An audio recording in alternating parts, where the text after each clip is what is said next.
Okay, so the tools that we're going to need for our project, the basic sampler project, we of course need our sewing machine.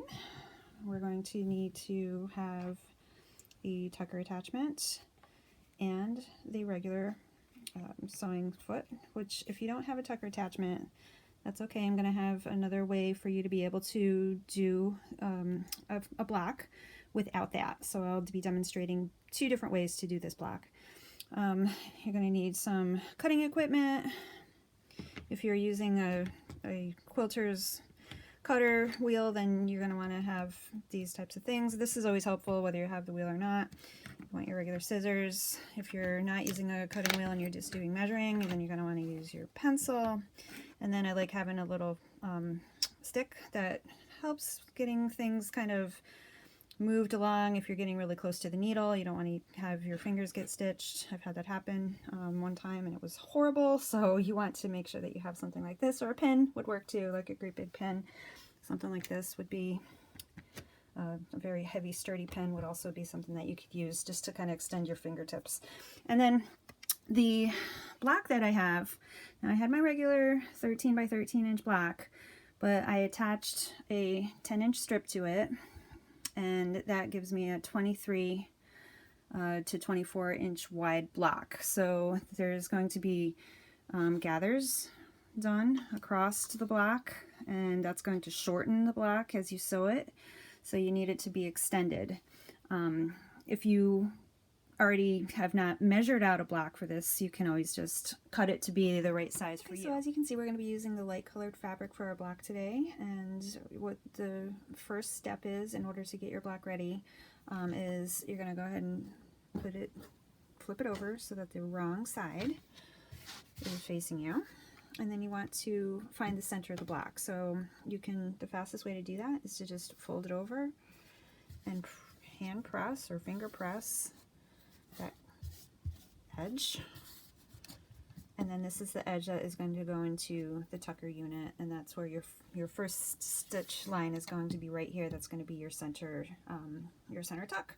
Alright friends, I do have my tucker attachment attached to my machine. If you did miss part 2 of our project, please go ahead and watch that. That was released 1 week ago, so that would have been, what, February 6th of this year, 2022.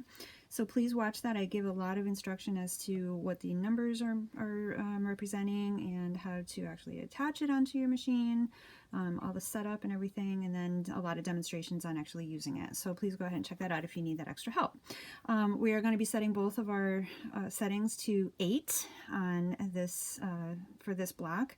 So you want to go ahead and get those screws tightened down nice and tight, and not too tight though, because you don't want to strip anything, but you do want to get that nice and snug. And then you're going to start lining up everything with your fabric right onto that edge. So we want to go ahead and get our fabric in place. And like I said, I did demonstrate how to do that. So you want to go ahead and watch that other video if you need that help. I'm not going to take the time to explain it again today. And then make sure you put your presser foot down, because it does feel so snug. That's something that you can forget, and then no sewing will happen. So you don't want to miss that step. So we're just going to go ahead and fold our fabric block in half, and we're going to sew down the entire narrow edge of that block with our attachment.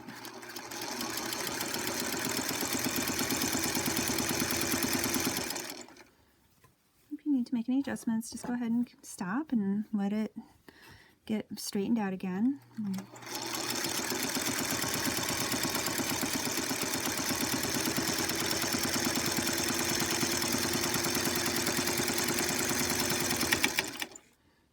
Okay, so the sewing is done. As you can see, we have a nice wide edge. This is a 1-inch tuck, and then you can also see that there is a very faint line that the unit made so that you know where your next fold line crease is going to be happening. Now last week I did the use that fold line as the fold point like this, but we're going to do it a little different this time, and I'll go ahead and explain that in a moment. I just want to press this down. Okay, so I just went ahead and I just pressed the edge of the fold on our tuck, and I wanted to make sure that I did not go ahead and press out our very subtle crease line that our machine made. It is right here. You can barely see it, but it is there. If you need to pin it, you can go ahead and just stick a pin in there so that you know where it is on this side. And then because this is being done while the fabric's folded in half, there's another one that's on this side. So that is another one that we're going to be able to mark and try to use when we're going to be doing this side. So I'm just going to use, I don't have a pin handy, so I'm just going to use my little clip. I found these in the craft section of stores. I just thought they were so cute. They're used a lot for like baby shower decorations, but I thought that they were useful for sewing, so I always have a couple bags of them laying around so that I can use them for this stuff. So now what we're going to do is we're going to take that line that our machine had made, and the other end of our line goes over to here. So I want to take that edge and I'm going to put it on a line on my ruler, my mat, and I'm going to put it right there. So then I'm going to, I have it lined up with the number 4 line on my mat. So I know it's hard to see because I'm filming, so you can't see everything and I'm not far enough away, but I'm so sorry for that. But what I'm going to do is I'm going to take that and I'm going to put my ruler an inch over from that line. So I'm going to put that on the 5 line. And then I can either use a pencil and just kind of make some edge markings here so that that's going to be where my next tuck edge is going to be. So we're actually going to bring this up so that it's an inch up, and then I'm going to sew along this edge here that I just folded. So that is going to give me a new edge line 1 inch away from my tuck. So there's my line. That's actually what I'm going to be sewing on this time. Instead of having that be my fold, I'm going to have that be my sew line. And I'm going to go ahead and get that in the machine and get that sewn together.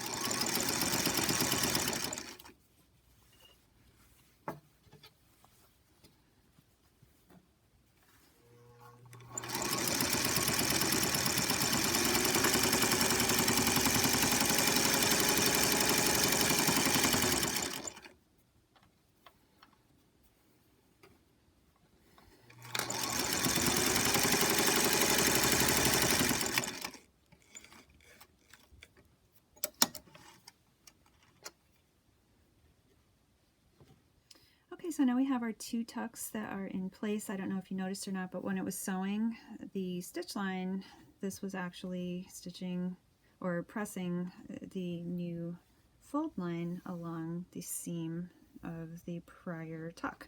So now we know exactly where to do our next measurement. We can see it's very clear. There's a line right there. That's going to be our next one where we fold it up for the inch. Of course, so you want to measure, and you're going to want to sew down that next tuck, and then you would do the same thing, 2 more tucks on the other side of the center tuck, so that we have a total of 5 tucks across the entire block, and that will pull that in a total of 10 inches, so that when we're all done doing our all of our tucks across there, all 5 of them, it'll bring our block size back down to approximately 13 by 13, or 13.5 by 13.5, depending on how big you made your block width and length. So it's giving us wiggle room. I love wiggle room to be able to cut this down to the size that we're going to need when we're going to be making it 12.5 by 12.5. We're going to have that extra space around the edges to be able to cut it down and have it be the right size that we need. So I'll come back and finish up those remaining tucks across there to show you all 5 of them, and then we'll go ahead and cut that down, and I'll show you what to do with it next. To show another way of going ahead and determining how you're going to fold this, you can go ahead and you can see the line. It's very distinct. I have that set up right on the number 4 line on my mat, and then I'm going to take I'm going to pinch at number 3. So I'm just going to pinch it, and you can maybe hold it with this, And then you're going to pinch it on this side. So pinch over here, and you can fold it. You can do another clip on this side.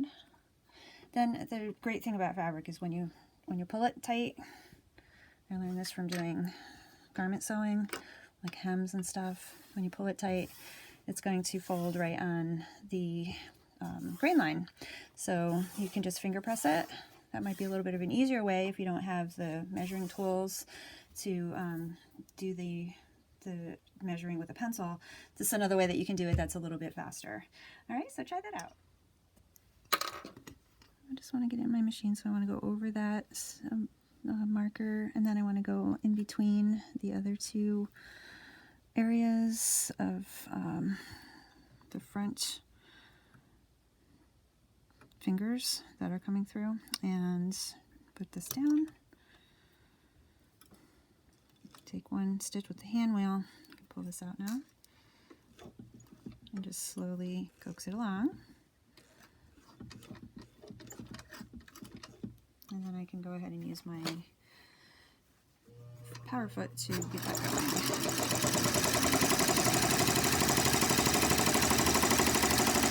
And I can see that it is stitching right along that line that I made last time.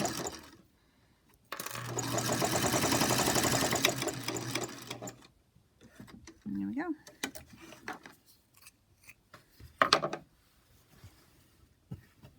Tucks. Okay, so all of our tucks are in. As you can see, my block is much smaller than it used to be, but I do have 1, 2, 3, 4, 5 tucks, and I'll go ahead and I want to put the regular sewing machine foot back on my machine, take the tucker attachment off. We're all done with that, and I'll show you what to do with those next. Right, so the next thing that we want to do is we want to actually make some stitch lines on here. We're going to do 3 rows, and I want to start right in the middle. So I have folded my fabric in half and just sort of pinched it with my fingers down all the way down so that I can see where to sew. I'm going to go ahead and put that right under my regular sewing foot. And that's right about here. And again, you don't need to be super precise with this. This is just going to give an effect that will be fun on your block, but it doesn't need to be exactly in the middle. If it's a little bit off, that's fine. Don't worry about it. You do want to go ahead and just get a stitch line going right down the middle. And I have a stitch length of about 10 on this. So just going to sew down those tucks so that they don't go anywhere. So when we do the next sew line. Okay, so there's that one. And we're going to do 2 more sew lines, and we're going to do them one on this side and one on this side.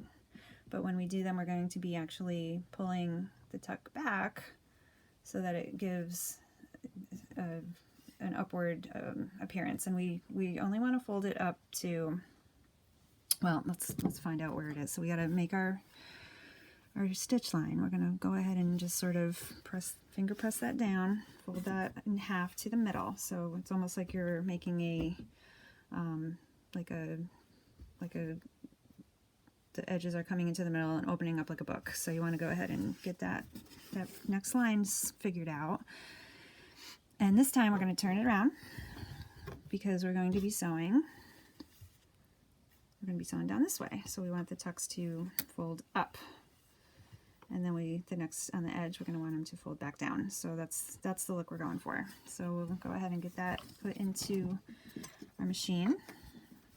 This is where having one of those pins or Bodners is handy, because you can actually go ahead and get things to go where you want them to go without having your finger in the way. So you want to go ahead and see where this edge is, and you want to just sort of fold it up so that it meets the sew line. So you got a kind of a nice little edge like that.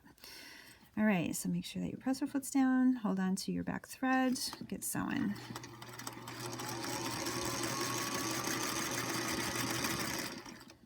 So all of these are going to be folded from kind of like at that diagonal. So you're going to want to just bring it up so that the edge meets your stitch line.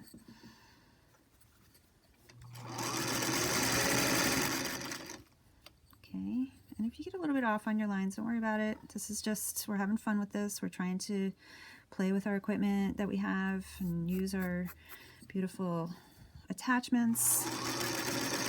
Try to come up with something that is fun and different.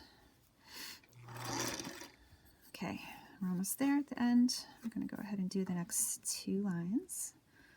So again, we're going from sew line, this sew line to this sew line. I'm folding that over.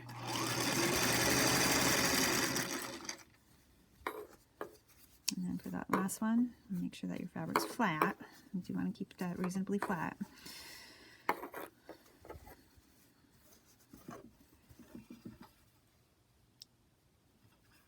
Edge to edge. Okay.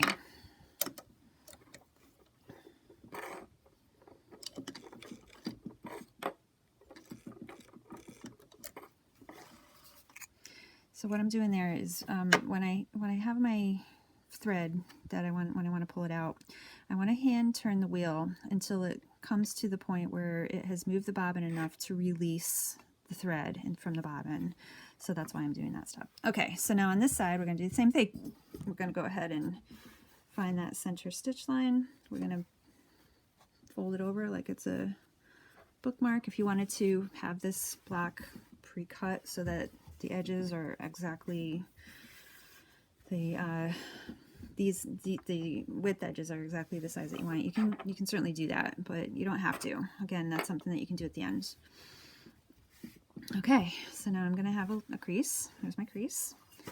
And I'm going to want to do the same thing. I just want to and I'm going to be bringing the edge down from the middle to this part. So I want to bring the edge of that right down to here. Get it under my machine. Look for my sew line, which is right about here. I'm going to bring that presser foot down, take that first stitch, and then just start sewing. Okay. Then when I'm fiddling with it, I do want to have my needle down, so I can use my hand wheel to get the needle down. So here we have our sew line here and our sew line here, so we just want to fold. So,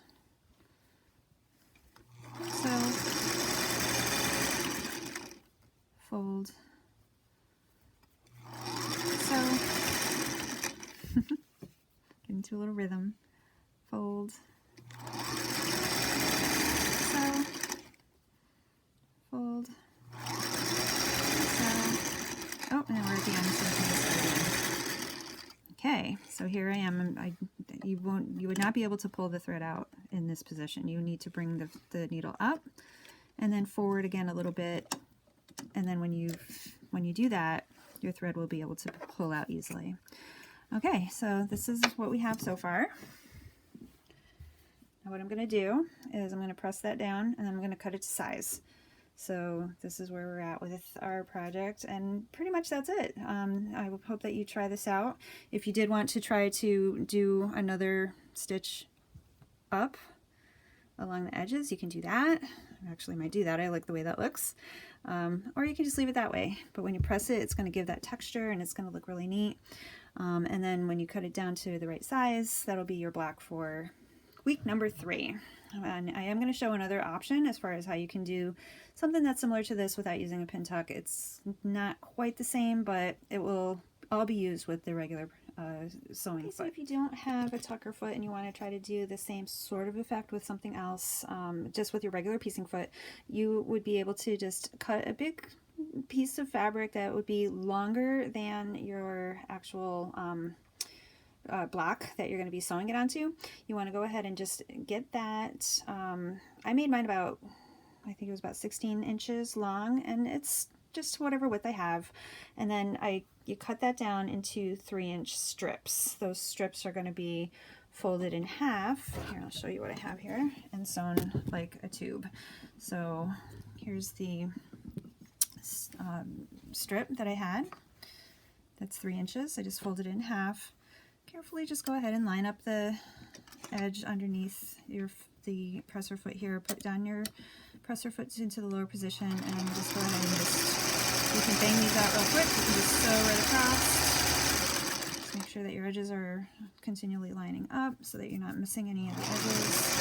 If you wanted to be more precise, you can certainly go ahead and use the edge, the attachment that we used before, where it has the edge here, so that you know where the fabric should go to in order to stop and have that edge be exactly perfect. But really, you don't have to with this project. It's just a simple thing. You want to do right sides together. So here's my right side, and we're doing right sides together so that we can hide the seam. Okay, so then we're going to go ahead with sewing that shut. It's going to hide all of these rough edges. Now, if you wanted to make different sized ones, that would probably be a really interesting effect. If you wanted to make one that was really, really wide, like maybe 6 inches wide, and when you fold it in half, it would be a 3-inch tube. Or if you wanted to keep them all the same, you could. It's your quilt. You can do whatever you want. It's your block. You can just go ahead and make that executive decision as to what you think you would like to experiment with. Okay, so I'm just continuing to line up the edges.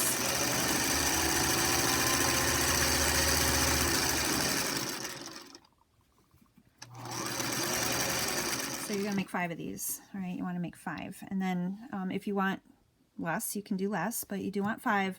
You need to turn these inside out and then press them. I'll come back and show you how to mount them on the quilt. All right, so turning tubes can be either a pain or a joy. For the wider tubes, I did make a couple of wider ones. So here was my skinnier ones and here was my wider ones. These were about 6 inches wide, so they're 3-inch tubes.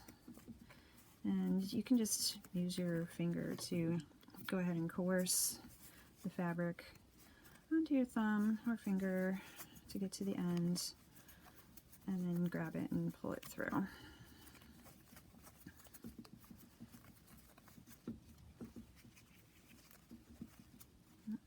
My thumb, I can feel it.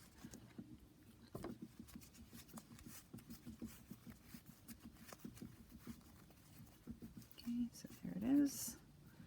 Just grab that end, pull it open. There you go, you just need to press that nice and flat. Now for the smaller ones, like I said, there's lots of different attachments that are on the market. You can use a good old-fashioned safety pin and just pin it onto, I like to pin it onto where there's the most amount of fabric, and you can coerce the safety pin through, but I actually found this works too, so I'm going to kind of slide it in, have it grab that edge, and now I can just go ahead and push that through. So we have a new use for our baby clothespins. How exciting. I love it when stuff like that kind of happens. When you're at a point where you can't push it through very easily, you can actually hold on to the pin or the clothespin and then pull the fabric so that it starts to go through. So I'm holding on to the clothespin. I don't want to pull the fabric off of the clothespin. It's done. It's there. Oh, there it is. And then as you can see, the edge, there it is. It magically appears. And you can just go ahead and grab that, go inside out.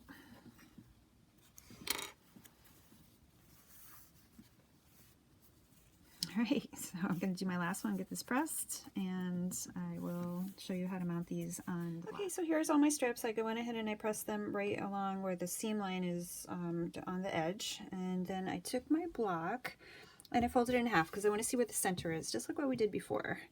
And just sort of finger pressed that down, and we're going to go ahead and open that up.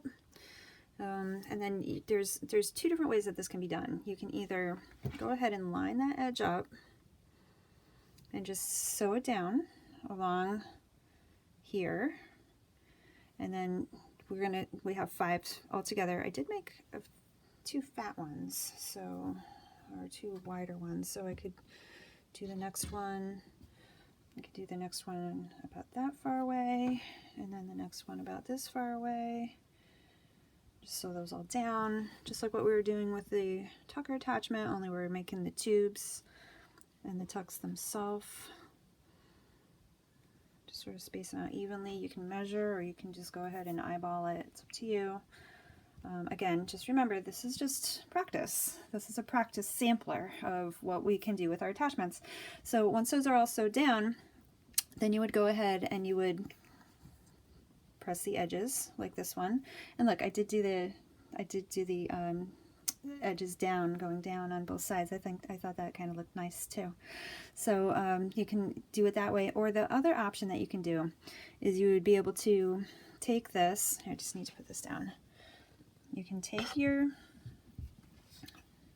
tube and you can start on the edge.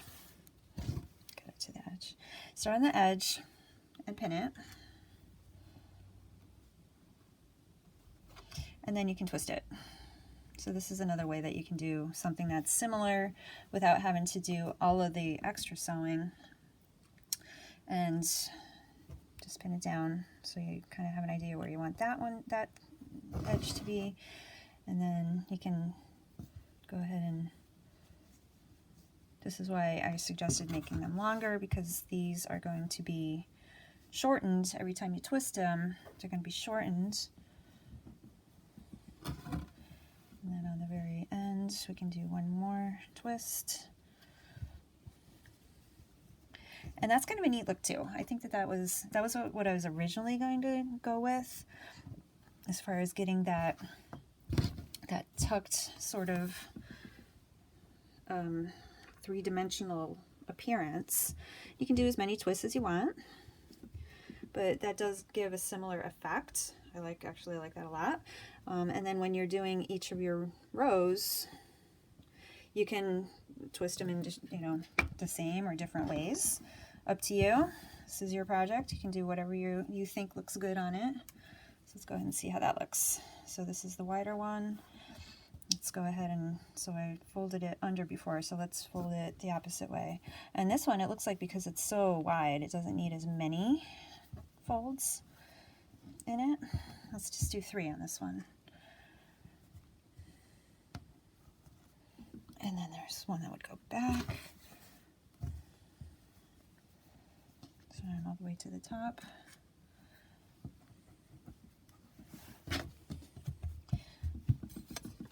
Okay, so that's how that one looks. So it's up to you as to how you would like to try to get that to position. If you wanted it really like the tucker, then you would just sew down the flat edges and then sew the opposite ways like we did before. Or if you just want to go ahead and fool around with it doing it this way, what you would want to do is probably just do a little sew line across each place where it's going on the edge, but then you would, if you just wanted to do a little hand stitch under each of the points where it's folding back, then you would be able to just have minimal stitching going on the other way. So those are the 2 options that I have for you. I hope that you try this out and share your results.